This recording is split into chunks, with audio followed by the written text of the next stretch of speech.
empathize, define idiot, and prototype.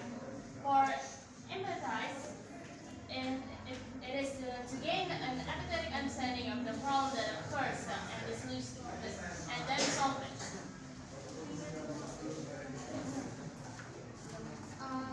Yaitu yang pertama adalah di mana kita mendapatkan pemahaman atau empati dari masalah yang terjadi, kemudian dapat dipecahkan masalah tersebut atau memiliki solusi yang dapat kita berikan untuk masalah tersebut atau memperingat masalah tersebut. And then for the second one, we have the define. And here you can see that define is where we gather all information that came from the empathized things is collected, analyzed, and then synthesized to determine the core problem of the identified. And the second about segala informasi yang didapatkan dari tahap empati tadi atau pemecahan masalah itu dikumpulkan atau dianalisis, kemudian disaintis untuk menentukan masalah inti, yaitu kita harus memahami apa inti dari masalah tersebut supaya kita dapat memecahkan dari masalah tadi dan memiliki solusi untuk masalah tersebut. And then for the third one, we have idiot. Idiot is the state of generating ideas to solve the problem set out in the defined stage. Yang ketiga adalah tahap menghasilkan ide untuk menyelesaikan masalah yang ditetapkan pada tahap define.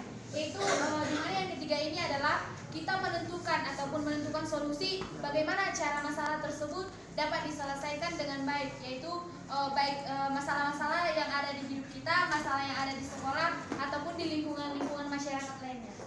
And then for the last part, we have prototype. And here it's a stage where things that are done to investigate solutions to problems generated in the previous stage. Yang keempat adalah hal yang dilakukan untuk menyelidiki solusi masalah yang dihasilkan pada tahap sebenarnya, yaitu kita menyelidiki masalah, apa masalah yang terjadi pada anak tersebut di sekolah, apa yang membuat dia malas untuk belajar, dan bagaimana cara mengatasinya. Kita harus menentukan hal intinya supaya di dalam masalah tersebut ada solusi, ada hal yang bisa kita nyatakan supaya masalah tersebut beredar. And then for our example for today, for the emphasizes lazy to go to school. Itu adalah malas ke sekolah. Kadang-kadang siswa malas ke sekolah seperti kadang-kadang karena tugas ataupun pekerjaan rumah, karena mungkin guru tadi tersebut mengajarkan di sekolah hanya menjelaskan di papan tulis, lalu kita diberi PR di rumah.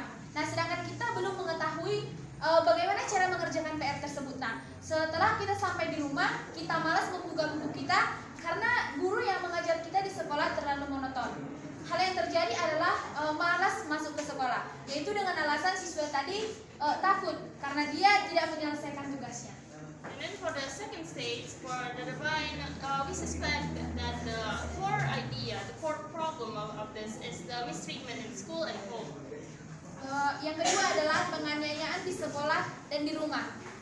Penganiayaan ini di sekolah ataupun di rumah termasuk menyebabkan masalah-masalah yang bisa siswa tersebut mengalami depresi, baik dari hal pembulian ataupun orang tuanya sering memukulinya di rumah, atau dia tidak mendapatkan kasih sayang dari orang tuanya sehingga dia mengalami depresi dalam dirinya sendiri, dan itu termenung, itu menyakiti karena hal yang disebabkan dari penganiayaan itu sering sekali membuat siswa malas untuk berinteraksi dengan orang lain sehingga orang lain menyatakan bahwa dia diasingkan dari teman-temannya.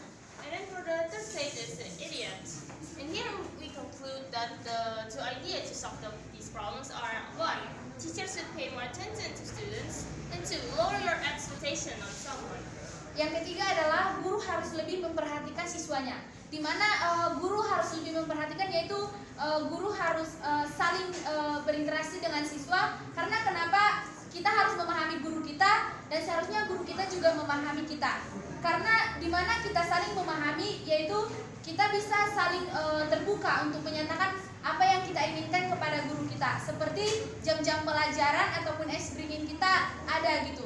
Kalau contoh kayak yang dibilang Pisati tadi, 6 mapel kita FB contoh, tanpa ada breaking di 6 les ini, otomatis kita capek, bawaannya malas dan bosan, tidak mau belajar lagi. Bahkan ada kadang-kadang yang ngantuk dan tertidur. Jadi hal yang utama kita lakukan adalah kita bisa saling terbuka kepada guru kita, saling memahami antara siswa dan guru. And then for the last type, for the prototype, is that we conclude that maybe to solve this problem is to one, start a counseling for the students, and two, give them support mentally and emotionally. Yang keempat adalah turunkan ekspektasimu kepada seseorang, yaitu dimana kita jangan berekspektasi tinggi kepada dia, karena kadang-kadang orang yang kita ekspektasikan di dalam diri kita tidak sebaik yang kita kira. Jadi dalam berekspektasi kita harus memiliki ukuran ataupun batasan, karena di setiap ekspektasi kita kadang-kadang itu yang membuat kita down. Kita berekspektasi sedangkan ekspektasi yang kita sudah ekspektasikan tidak sesuai dengan realita.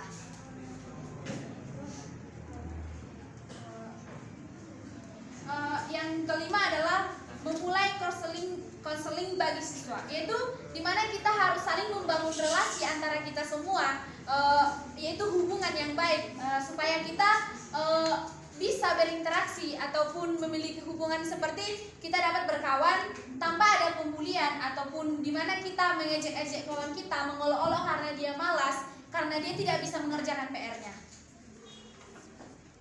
Yang terakhir adalah memberi mereka dukungan secara mental dan emosional. Nah, ini yang paling sering terjadi di antara kalangan-kalangan siswa sekolah zaman sekarang, yaitu tidak bisa memberikan hal yang bisa memberi dukungan kepada temannya sendiri. Kadang-kadang bisa saya sendiri saja kadang-kadang susah untuk menyebarkan dukungan untuk kawan saya, karena di mana perasaan saya juga belum ada orang yang memberikan dukungan kepada saya. Jadi pemikiran itu bisa membuat kita down, jatuh. Bagaimana jatuh? Karena kita saja tidak bisa memberikan dukungan dan kita juga tidak mendapatkan dukungan. Jadi yang terbaik adalah solusinya kita harus sama-sama memulai hubungan ataupun relasi yang dimana itu bisa mendukung secara emosional untuk diri kita, supaya kedepannya kita lebih semangat dalam belajar. Alright, that is what our presentation for today. If you have any critics, advice, or some questions, we allow the time for it.